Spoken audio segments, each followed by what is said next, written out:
This shot here, we have every amateur golfer's nightmare. We've come from little par 3. The tee is up on top of that ridge there.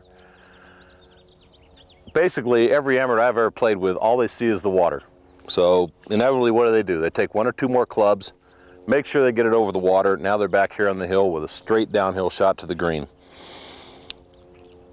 All the amateurs I've played with are absolutely scared to death to hit a sand wedge on chip shots. They seem to think there's too much loft. They can't get it down the hill.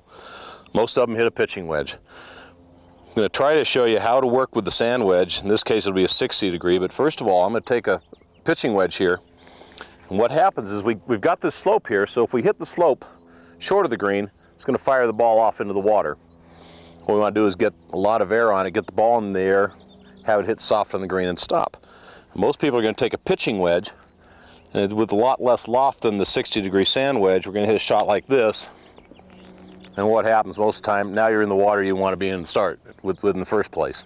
You're going to have a lot less loft, the ball's going to release, end up in the water.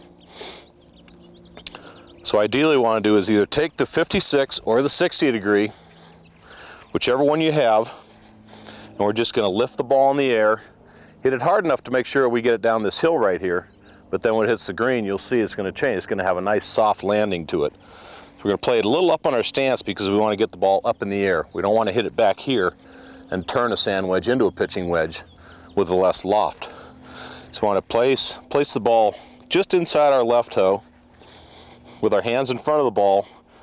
No really movement with the legs, no weight shift. Just want to keep our weight on the left side and lift it in the air. You can see how nice and soft it comes down.